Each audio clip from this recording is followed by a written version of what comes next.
खुलुमबाय गिबियावनो गासैबो खौरांगिरि बिथांमोनखौ मदिबारि दखरा दुलाराय बर' फरायसा आफादनि जानानै बरायग्रोबाय। जोंनि गेजेराव दङ मदिबारि दखरा दुलाराय फरायसा आफादनि मानगोनां आफादगिरि बिथां मनजित बर' आरो बाहागो लाबावदों मदिबारि दखरानिनो लोगोसे सोलोंथाइ नेहाथारि बिथां अभिजित बर'। मदिबारि दखरा दुलाराय बर' फरायसा आफादा थांनाय 14 जुन सनिबारै मदिबारि दखरानि सिङाव थानाय सामाबारि गामियाव सामाबारि रैसुमै क्लाबनि गेलेग्रा फोथाराव जालांनाय जा मोनसे बिजेपि राजखान्थि दोलोनि जयनिं प्रग्राम, बे जयनिं प्रग्रामखौ मावफुंनायाव जोंहा मोननैसो बाथ्राया गोनो गोथो जानानै दङ। जाय रायजो राजा बिथांमोनजों दखरानि बिबानगिरि बिथांमोनजों माखासे कनफ्लिक्ट खोथाफोरा ओंखारबाय थादों। बेनि गेजेराव जोंहा बुंनांगौ दङ जा थांनाय जि राजखान्थि दोलोनि जा जयनिं प्रग्राम बिजेपि हान्जानि बे हाबाफारियाव बिथांमोननि जा सामाबारि रैसुमै क्लाबनि गेलेग्रा फोथाराव खुंफुंनाय बे हाबाफारियाव बिथांमोना सामाबारि गामिनि रायजो राजा बिथांमोनखौ मोनसे नंखाय मेसेज होनानै बिथांमोनखौ बे हाबाफारियाव बाहागो लाहोदों। दा बेनो जाबाय बिथांमोना बिथांमोननि जा गोदानै लुफुंबाय थानाय थानसालि बाथौ थानसालि बेवहाय मोनसे एमाउन्ट बिथां जोंनि EM दिगन्त बरुवा बिथाङा मोनसे एमाउन्टखौ जि होगोन होननानै फोसावदोंमोन। बेनि थाखाय बिथाङा बे हाबाफारियाव फैगोन होननानै रायजो राजा बिथांमोनखौ बयखौबो बे हाबाफारियाव बाहागो लाथारनो थाखाय रायजो राजा बिथांमोनखौ ज'जुलुम खालामनानै होदोंमोन। जायनि जाहोनाव रायजो राजा बिथांमोना बे हाबाफारियाव बाहागो लानो गोनां जादोंमोन। आरोबाव गुबुन मोनसे बाथ्राया जाबाय बै सानखालिनो जि जालांनाय जयनिं प्रग्राम बेखौ लानानै रायजो राजा बिथांमोना जोंखौ दखरानि बिबानगिरिफोरखौ माखासे सोंलु सोंबाय थादों जे फैबाय थानाय समाव मदिबारि दखरा दुलाराय बर' फरायसा आफादा सोर राजखान्थि दोलोखौ सापर्ट खालामगोन, ना UPPLखौ खालामगोन ना BJPखौ खालामगोन। दा बे बेलायाव जोंहा रायजो राजा बिथांमोनखौ मोनसेल' बाथ्रा बुंनो सानो जे बेनि बेलायाव जोंहा दायो जेबो बुंनांगौ गैया। जोङो फैबाय थानाय समाव सोर राजखान्थि दोलोखौ सापर्ट खालामगोन, मा हान्जानि जानानै राजखान्थि गेलेगोन, दा बेयो जोंनि संबिजिरावबो लिरनाय गैया। जोंनि जा एबसुनिफ्राय बारग'लांनाय लोगोसे उदालगुरि जिल्ला एबसुनिफ्राय लोगो सोलोंथाइ नेहाथारि महरै खामानि मावबोनाय बिथां जोहोलाव बर'आ राजखान्थि दोलोआव BJP हान्जायाव जयेन जाबाय।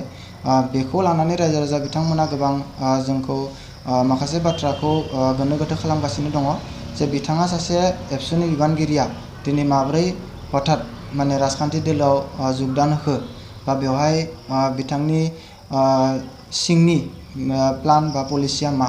दा बेनि बेलायाव जों बेखौनो रोखा बुंनो सानो जा बिथां जोहोलाव बर'खौ मदिबारि दखरा दुलाराय बर' फरायसा आफादा थांनाय 50थि उदालगुरि जिल्ला दुलाराय बर' फरायसा आफादनि जा बोसोरारि जथुमा नोलोबारि दखरानि सिङाव जालांनाय बे हाबाफारियाव जोङो दखरानि गासैबो रायजो राजा बिथांमोनखौ लानानै आफादगिरि नेहाथारि बिथांमोनखौ लानानै मोनसे थांखि लादों जे फैबाय थानाय समाव बिथां जोहोलाव बर'खौ जोंनि दखरानि बिबान बोथोराव लाखिनाय जायाथों।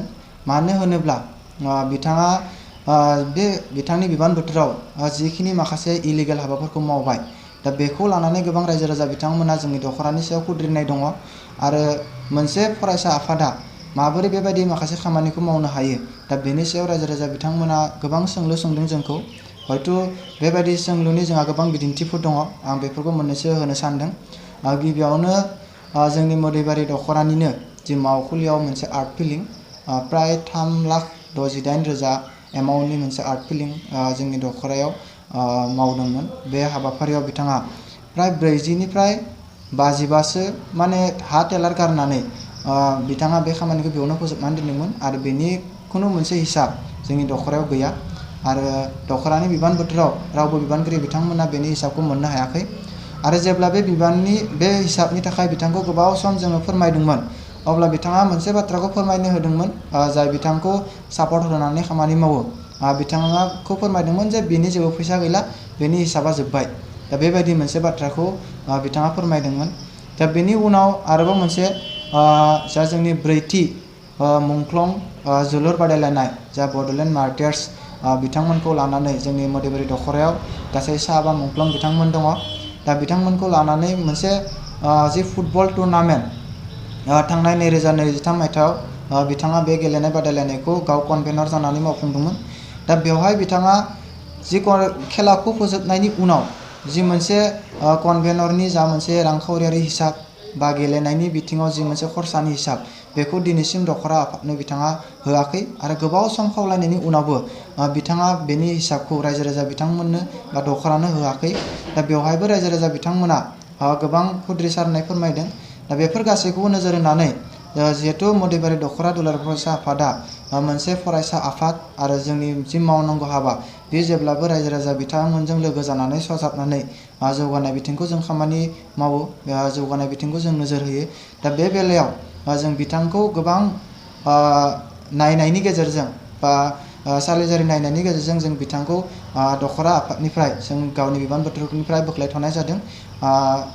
दा बेखिनिखौ आं गासै रायजो राजा बिथांमोनखौ खावलायबाय आरो फैबाय थानाय समाव जे दखरा आफादखौ बेबायदि सोंलुखौ जाहाथे सोंबाय थाया जे सोर राजखान्थि दोलोखौ सापर्ट होगोन, सोर हान्जानि जानानै खामानि मावगोन। दा बेबायदिखौ जों दखरा आफाद हिसाबै जेबो सानाखै दिनैनि डेटआव आरो जोंखौ जि मिरु आरो जिल्लाया बिथोन हरो बे महरैनो जों खामानि मावगोन। बेखिनिखौ बुंनानै दोनथ'बाय। गोजोन्थों।